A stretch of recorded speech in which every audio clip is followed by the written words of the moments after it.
বাংলাদেশের সংবিধান অনুযায়ী প্রধানমন্ত্রী এবং প্রধান বিচারপতি নিয়োগ ছাড়া রাষ্ট্রপতিকে আর সকল কিছুই প্রধানমন্ত্রীর পরামর্শক্রমে করতে হয় এবং প্রধানমন্ত্রী রাষ্ট্রপতিকে কি পরামর্শ দিলেন সেই ব্যাপারেও কোথায় কোনো প্রশ্ন উত্থাপন করা যায় না। সে কারণেই দীর্ঘদিন ধরে রাষ্ট্রপতি এবং প্রধানমন্ত্রীর ক্ষমতার ভারসাম্য আনবার ব্যাপারে বারবার আলোচনা হয়েছে। সরকারি দল, বিরোধী দল, 24-এর অভ্যুত্থানের আগে পরে সকল সময় বলা হয়েছে যে রাষ্ট্রপতি এবং প্রধানমন্ত্রীর ক্ষমতার ভারসাম্য আনা হোক। বিএনপি তার ভিশন 2030 এবং 31 দফাতেও এই ব্যাপারে সুনির্দিষ্ট প্রস্তাব রেখেছে। মাননীয় স্পিকার, সে কারণেই সঙ্গতভাবে আমাদের একটা এক্সপেকটেশন ছিল যে এইবার রাষ্ট্রপতি মন্ত্রিপরিষদ কর্তৃক অনুমোদিত ভাষণের বাইরে গিয়ে তার নিজের মতন করে ভাষণ দিতে পারবেন, কিন্তু আমরা দেখলাম এইবারও রাষ্ট্রপতির ভাষণ মন্ত্রিপরিষদ কর্তৃক অনুমোদিত একটি ভাষণ তাকে দিতে হলো। সো আমরা যদি এতটুকু স্বাধীনতা মাননীয় স্পিকার রাষ্ট্রপতিকে দিতে না পারি তাহলে আর আমরা কোন ভারসাম্যের কথা বলছি? যাই হোক মাননীয় স্পিকার, আমার বক্তব্যের শুরুতেই আমি ধন্যবাদ জানাই মহান রাব্বুল আলামিনের দরবারে, যিনি আমার এই কঠিন যাত্রাকে সহজ করে দিয়েছেন। আমি তারপরে ধন্যবাদ জানাই আমার অসংখ্য নেতাকর্মী যারা নানানভাবে বঞ্চিত হয়ে ভয় ভীতির মধ্যে দিয়ে আমার নির্বাচন করেছে, দল থেকে বহিষ্কার হয়েছে, কিন্তু তারা আমাকে ছেড়ে যায় নাই। তাদের সকলের কাছে আমি কৃতজ্ঞ। মাননীয় স্পিকার, আমি আরো ধন্যবাদ জানাই বিএনপিকে আমাকে মনোনয়ন না দেবার জন্যে। আমাকে মনোনয়ন না দেওয়ার কারণেই আমি বুঝতে পেরেছি বাংলাদেশের টেকনাফ থেকে তেঁতুলিয়া কত লক্ষ মানুষের ভালোবাসা, দোয়া, সহযোগিতা আমার পাশে ছিল। একটা দলীয় গণ্ডির মধ্যে থেকে নির্বাচন করলে এটা বুঝবার সৌভাগ্য আমার হতো না। মাননীয় স্পিকার, আমি গভীর শ্রদ্ধার সঙ্গে স্মরণ করি দেশনেত্রী, 3 বারের সাবেক প্রধানমন্ত্রী বেগম খালেদা জিয়াকে, যিনি আমাকে স্নেহ দিয়ে রাজনীতিতে এনেছিলেন এবং আমি বিশ্বাস করি তার অপূর্ণতা এই সংসদে কোনো দিন পূরণ হবে না। মাননীয় স্পিকার, হাজার মানুষের আত্মত্যাগ, তার ফসল হচ্ছে আজকের এই সংসদ। এই মানুষগুলো কারা যাদের আত্মত্যাগের বিনিময়ে আমরা আজকে কেউ মন্ত্রী, কেউ এমপি, কেউ সরকারি দল, কেউ বিরোধী দল হয়ে এসে সংসদে বসেছি? মাননীয় স্পিকার, তাদের স্বপ্ন কি ছিল? তারা জানতো তাদের এই আত্মত্যাগের বিনিময়ে তারা কিন্তু কেউ মন্ত্রী হবে না, এমপিও হবে না। তারা ছিল সাধারণ মানুষ, একেবারে খেটে খাওয়া সাধারণ জনগণ বাংলাদেশের। তারা একটা স্বপ্ন দেখেছিল, একটা নতুন বাংলাদেশ তৈরির স্বপ্ন, একটা নতুন রাজনীতি নির্মাণের স্বপ্ন, একটা নতুন চিন্তার জন্ম দেওয়ার স্বপ্ন, এবং সর্বোপরি সকলের জন্য যেই ভীষণ রকম বৈষম্য আমরা দেখেছি গত কয়েক বছর, সেখান থেকে মুক্ত হয়ে সকলকে নিয়ে, সকলকে একসাথে করে একটা বাংলাদেশের স্বপ্ন। সেই সকল মানুষের কাছে আমি এবং আমি বিশ্বাস করি আমার সহকর্মী এই সংসদ সদস্যরা সকলেই কৃতজ্ঞ। মাননীয় স্পিকার, শহীদদের যে প্রত্যাশা নিয়ে গণ অভ্যুত্থান, সেই প্রত্যাশা কিন্তু বায়বীয় বা অলীক কোনো বিষয় ছিল না। এখনো যদি আমরা দেয়ালে দেয়ালে তাকাই, আমরা দেখব তারা তাদের স্বপ্নের কথা দেয়ালে লিখে গেছে। উই ওয়ান্ট জাস্টিস, কিংবা দেশটা কারো বাপের না, তুমি কে আমি কে, বিকল্প বিকল্প। আসছে ফাগুন, আমরা হব দ্বিগুণ। শোনো মহাজন, আমরা অনেকজন। Change the rules, be a voice not echo. দিনে নাটক, রাতে আটক, নাটক কম করো প্রিয়। হামাক ব্যাটাক মারলু কেন? এমন হাজার প্রশ্ন, লক্ষ জিজ্ঞাসা। এই লড়াইটা কেবল একটা সরকার পরিবর্তনের লড়াই ছিল না মাননীয় স্পিকার। যেই কথাটি আমি বলেছি, একটা স্বপ্ন, একটা নতুন বাংলাদেশ, সকলকে নিয়ে সকলের বাংলাদেশ গঠন করবার একটা স্বপ্ন নিয়ে এই গণ অভ্যুত্থান হয়েছিল। মাননীয় স্পিকার, আমরা স্বপ্ন দেখেছিলাম ধর্ম, বর্ণ, জাতিগোষ্ঠী বা লৈঙ্গিক পরিচয়ের ভিত্তিতে কাউকে অপর বা আদার করে দেয়া হবে না। মাননীয় স্পিকার, আমি খুব বিনয়ের সাথে বলি, এই আন্দোলনের সম্মুখ সারিতে ছিলেন নারীরা।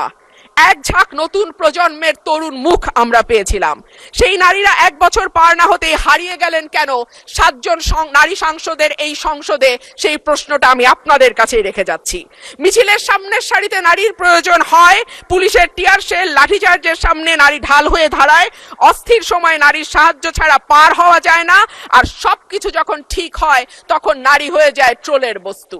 নারীর পোশাক, নারীর চেহারা, নারীর কথা, নারীর হাসি সবকিছুই তখন হাসির খোরাকে পরিণত হয়।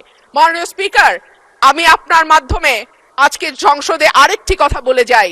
52% মানুষকে পেছনে ফেলে নতুন বাংলাদেশ রচনার কোনো চিন্তা যদি কেউ করে থাকে, সেটা কখনো সম্ভব না, কোনো দিন সম্ভব না।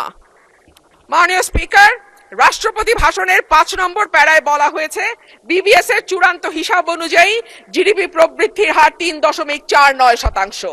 প্রবৃদ্ধি হচ্ছে, উৎপাদন বাড়ছে, কিন্তু সেই অনুপাতে কর্মসংস্থান সৃষ্টি হচ্ছে না, বরং উৎপাদন ও সেবা খাতগুলোকে অর্থনীতির মূল চালিকা শক্তি হিসেবে ধরা হয়। সেই 2 খাতেই কর্মসংস্থান চলছে। একে চাকরিবিহীন প্রবৃদ্ধি বলে, যা দীর্ঘমেয়াদে অর্থনীতির স্থিতিশীলতা, অন্তর্ভুক্তিমূলক প্রবৃদ্ধির জন্য একটি বড় ঝুঁকি।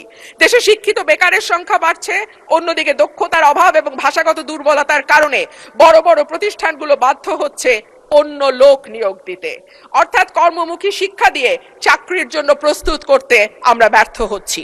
মাধ্যমিকের নিচে শিক্ষাগত যোগ্যতা থাকা ব্যক্তিদের বেকারত্বের হার যেখানে 3.01%, সেখানে উচ্চ ডিগ্রিধারীদের ক্ষেত্রে এটি 8.7%। ভাষণের 6 নম্বর প্যারায় মূল্যস্ফীতির কথা বলা আছে। বিবিএস এর সর্বশেষ হিসাব অনুযায়ী চলতি বছরের ফেব্রুয়ারি মাসে দেশের খাদ্য মূল্যস্ফীতি দাঁড়িয়েছে 9.30%, যা গত 13 মাসের মধ্যে সর্বোচ্চ। উচ্চ খাদ্য মূল্যস্ফীতির কারণে বিশ্ব ব্যাংকের ঝুঁকিপূর্ণ দেশগুলোর লাল তালিকায় অলরেডি বাংলাদেশের নাম গেছে। এর সরাসরি প্রভাব পড়ে নিম্নবিত্ত এবং মধ্যবিত্ত মানুষের ওপর, যাদের মোট আয়ের 2/3 থেকে অর্ধেক পর্যন্ত খাবার কিনতেই চলে যায়। ক্রমাগত মূল্যস্ফীতি দারিদ্র বাড়ায়, পুষ্টিহীনতা তৈরি করে এবং আগামী প্রজন্মের মেধা বিকাশে সরাসরি প্রভাব রাখে। মাননীয় স্পিকার, প্যারা 7-এ রাষ্ট্রপতি 19 ফেব্রুয়ারি পর্যন্ত বৈদেশিক মুদ্রার যে রিজার্ভ, সেটা দাঁড়িয়েছে $34.78 বিলিয়ন বলে ঘোষণা করেছেন। এই বৈদেশিক মুদ্রা আয়ের প্রধান খাত হলো পোশাক রপ্তানি। এরপর আছে প্রায় 1 কোটি প্রবাসীর পাঠানো রেমিটেন্স, বৈদেশিক ঋণ, ফরেন ডিরেক্ট ইনভেস্টমেন্ট বা এফডিআই, বৈদেশিক অনুদান ইত্যাদি। একক শিল্প হিসেবে তৈরি পোশাক খাতের উপর অতিরিক্ত নির্ভরতা, বৈদেশিক ঋণ বেড়ে $113.51 বিলিয়ন হওয়া, এফডিআই এর ক্রমাবনমন ইত্যাদিকে মোকাবেলা করতে হলে রফতানি পণ্যের বহুমুখীকরণ, বিনিয়োগ বান্ধব পরিবেশ তৈরি, বিদেশে দক্ষ শ্রমশক্তি প্রেরণের কোনো বিকল্প নাই। সম্প্রতি সিপিডির সম্মানীয় ফেলো প্রফেসর মোস্তাফিজুর রহমান বলেন, ভবিষ্যতে ঋণ পরিশোধের চাপ আরো বাড়বে, তাই এখন থেকেই আয় বাড়ানোর দিকে নজর দিতে হবে। রপ্তানি ও প্রবাসী আয়ের প্রবাহ শক্ত না হলে এই চাপ সামাল দেয়া সত্যিই কঠিন। পাশাপাশি হুন্ডি ও অর্থ পাচার বন্ধে কঠোর ব্যবস্থা নেওয়ার কথা বলা হয়েছে। গত 15 বছরে দেশ থেকে যে বিপুল পরিমাণ টাকা পাচার হয়েছে, যার পরিমাণ কেন্দ্রীয় ব্যাংকের হিসাব মতে $23,400 কোটি, সেটি ফেরত আনা না গেলে কিংবা ব্যাংক খাতে থাকা 6 লক্ষ কোটি টাকার খেলাপি ঋণের পরিমাণ কমিয়ে আনা না গেলে অর্থনীতির পুনরুদ্ধারের কোনো পরিকল্পনাই কাজে আসবে না। পাচারকৃত টাকার 75% যায় ওভার অ্যান্ড আন্ডার ইনভয়েসিং এর মাধ্যমে। গত 10 বছরে এই ওভার অ্যান্ড আন্ডার ইনভয়েসিং এর মাধ্যমে পাচার হয়েছে $68 বিলিয়ন। সুতরাং এই মিথ্যা ইনভয়েসিং বন্ধ করা না গেলে টাকা পাচারও বন্ধ সম্ভব নয়। মাননীয় স্পিকার, রাষ্ট্রপতি তার ভাষণে বাংলাদেশ ব্যাংক, রাষ্ট্রায়ত্ত ও বেসরকারি ব্যাংক, বীমা, আর্থিক প্রতিষ্ঠান ও পুঁজিবাজারের সঙ্গে সমন্বয়ের মাধ্যমে সার্বিক তদারকি উন্নতকরণ, আমানতকারীদের সুরক্ষা নিশ্চিত, খেলাপি ঋণ হ্রাসে গুরুত্ব দেওয়ার কথা বলেছেন।